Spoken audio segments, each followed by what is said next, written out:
आपके अपने नाजरीन को बताते चलें कि chief justice Islamabad high court ने आईजी को भी इसी मामले पर तलब कर लिया है और उनसे रिपोर्ट भी तलब की गई है कि आया उनकी गिरफ्तारी किस तरह अमल में लाई गई। रेंजर्स ने चेयरमैन तहरीक इंसाफ इमरान खान को अहाते अदालत से गिरफ्तार कर लिया है, लेकिन अब तक ये बात जो है वो कंफर्म नहीं हो सकी है कि आया किस मुकदमे के अंदर जो है वो रेंजर्स की जानिब से ये गिरफ्तारी अमल में लाई गई है। Chief justice Islamabad high court की जानिब से आईजी को भी 15 मिनट के अंदर अंदर तलब कर लिया गया है। उनसे इस बात पर जो है वो इस्तफसार भी किया जाएगा कि चेयरमैन तहरीक इंसाफ इमरान खान की गिरफ्तारी जो है वो कैसे अमल में लाई गई, जबकि अदालत की जानिब से ऐसा कोई हुक्म अब तक सादिर नहीं किया गया था। उमर मेहताब बंडी भी हमारे साथ मौजूद हैं। उमर बंडी, बताइएगा कि पहले जो आपको कंफर्म किया गया है इमरान खान के वकील की जानिब से, क्या उन्होंने ये बात बताई है कि गिरफ्तारी से पहले कोई अरेस्ट वारंट शो किया गया था और इस वक्त अदालत के बाहर क्या मनाजिर देखने में आ रहे हैं?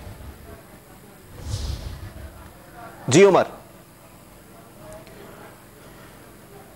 आपको बताते चलें कि चेयरमैन तहरीक इंसाफ के वकला की रेंजर्स एहलकारों से हाथापाई भी हुई है और इस वक्त वहां पर काफी तसादुम की सूरत हाल भी देखने में आ रही है। कमरा अदालत के बाहर भी काफी तादाद में वकला मौजूद हैं। अहाता अदालत से रेंजर्स की जानिब से चेयरमैन तहरीक इंसाफ इमरान खान को गिरफ्तार कर लिया गया है। बताया जा रहा है कि वो बायोमेट्रिक के लिए जा रहे थे। इस मौके पर रेंजर्स एहलकारों की जानिब से चेयरमैन तहरीक इंसाफ इमरान खान को हिरासत में लिया गया है। इस वक्त अदालत के बाहर एक तसादुम की सूरत हाल पैदा हो चुकी है और बताया यह जा रहा है कि जो इमरान खान के हामी वकला हैं उनकी जानिब से पुलिस को जो है वो काफी मज़ाहिमत का सामना है और इस वक्त जो सूरत हाल है वो काफी गंभीर होती जा रही है और मुमकिना रद्द अमल भी सामने आ सकता है।